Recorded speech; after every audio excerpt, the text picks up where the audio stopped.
रोज एक नई कहानी देखने के लिए चैनल को सब्सक्राइब करें और बेल आइकन दबाना ना भूलें।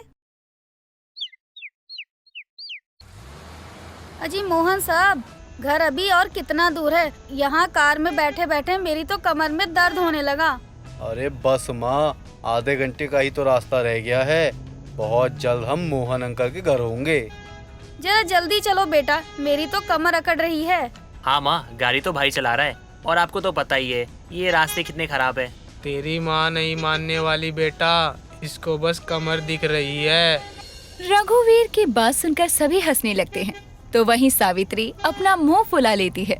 हाँ हाँ हंस लो, मैं तो सो रही हूँ। जब मोहन भाई साहब का घर आ जाए तब मुझे उठा देना। सावित्री कार में अपनी आंखें बंद कर सो जाती है। दरअसल सावित्री का परिवार एक शादी में जा रहा था और अगले आधे घंटे में वो मोहन के घर पहुंच जाते हैं। पापा माँ को जगा दो, वरना वो कहेंगी कि मेरी नालायक औलादों ने मुझे जगाया भी नहीं। सोनू की बात सुनकर अब सब हंसने लगते हैं। तभी रघुवीर सावित्री को उठाता है। अरे ओ भाग्यवान, उठ जाओ, आ गए हम मोहन के घर। अगर हमने अभी तुम्हें यहाँ छोड़ दिया तो हम पर चिल्लाना मत। रघुवीर की बात सुनकर सावित्री उठती है और अपने पति को कुछ बोलती उससे पहले ही वहाँ मोहन और उसकी पत्नी सुमन आते हैं। रघुवीर भाई साहब, क्यों भाभी को इतना सताते हैं आप? आंटी जी, हम माँ को सताते नहीं है, हम तो माँ के साथ मजाक करते हैं और हमारा फर्ज बनता है कि हम अपनी माँ को खुश रखें, इसलिए हम थोड़ा बहुत मजाक कर लेते हैं। बेटा, कहीं ऐसा ना हो जाए कि तुझे ऐसी बीवी मिल जाए जो अपनी सास का ही पक्ष लेती रहे। अगर ऐसा हो गया ना तो तू देख लेना, औरतों का पल्लू भारी हो जाता है। क्योंकि मेरे भी घर में कुछ ऐसा ही है। क्यों भाग्यवान? आंटी जी माफ कर दो, अंकल के मुंह से निकल गई थी। तुम्हें तो मैं छोड़ूंगी नहीं। अरे जाने दो भाभी जी, इनकी तो रोज की आदत है और मैं रोज ही इन लोगों को इग्नोर करती हूँ। आप भी ध्यान मत दो। चलिए अंदर चलते हैं, आखिर रोहित को हल्दी लगानी भी तो है। अब सभी लोग घर के अंदर जाते हैं और शादी की तैयारियों में जुट जाते हैं। जहाँ सभी घर के कामों में बिजी थी, तो वहीं सीता अपने हाथों में फूल का टोकरा लिए मंदिर की तरफ जा रही थी। तभी सामने से आता कल्पेश उससे टकरा जाता है और आपस में टक्कर लगने से सीता फूल के टोकरे के साथ कल्पेश के ऊपर गिर जाती है। कुछ देर बाद गीता वहाँ आती है, जहाँ वो कल्पेश और सीता को ऐसे देखकर उन दोनों को आवाज लगाती है।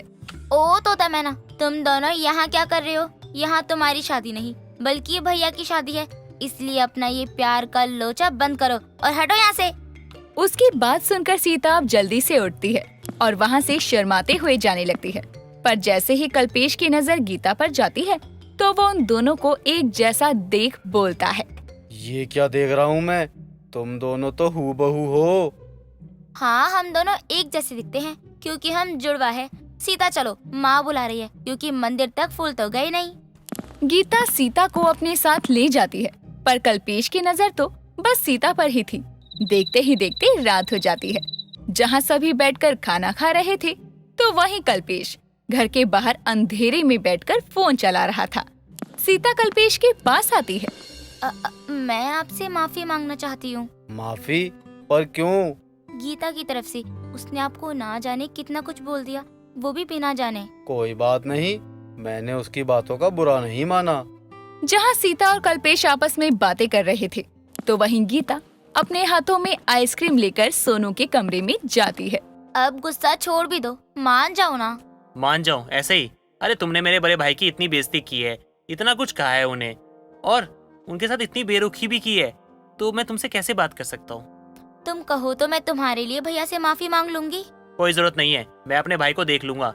अरे मैंने सोचा था अपने भाई से हमारे रिश्ते की बात करूंगा, लेकिन तुमने तो सारी बात बिगाड़ के रख दी।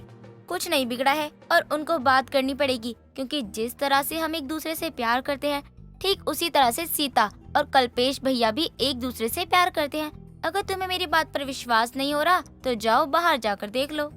गीता की बात सुनकर सोनू सीता और कल्पेश के पास जाता है, जहाँ उसको पता चलता है कि वो दोनों भी एक दूसरे से प्यार करते हैं। ये देखने के बाद सोनू के चेहरे पर एक प्यारी सी मुस्कान आ जाती है और वो समझ जाता है कि अब उनकी शादी होने से कोई नहीं रोक सकता। और समय के साथ रोहित की शादी हो जाती है। रोहित की शादी के कुछ दिनों बाद ही कल्पेश की शादी सीता से और सोनू की शादी गीता से हो जाती है। शादी के बाद सीता और गीता दोनों ही अपने ससुराल की सारी जिम्मेदारियों को बखूबी निभाते हैं।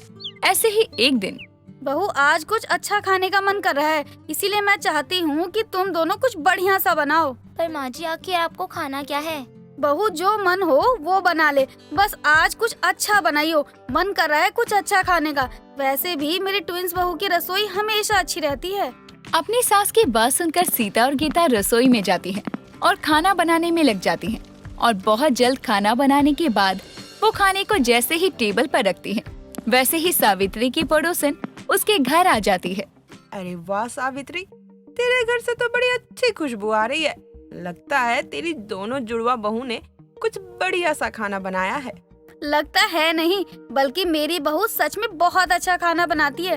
सीता, गीता, जरा अपनी पड़ोसन सास को भी अपने हाथों का बनाया हुआ खाना चखाओ। आखिर मेरी पड़ोसन को भी तो पता चले कि मेरी ट्विंस बहू कितना अच्छा खाना बनाती है। जी माँ जी।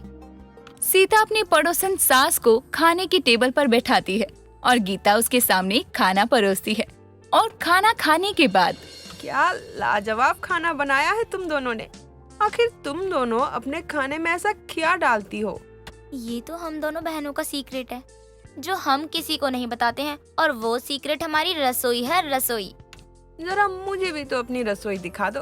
अगर मैं तुम्हारी रसोई देख लूंगी तो मैं भी उस हिसाब से अपने घर में खाना बना लूंगी, साथ ही अपनी बहू को भी सिखाऊंगी। पर आंटी जी। अरे बहू, जा दिखा देना अपनी रसोई। रसोई ही तो देख रही है। बहन, तुम मेरी ट्विंस बहू की रसोई देखोगी ना तो सच में दंग रह जाओगी।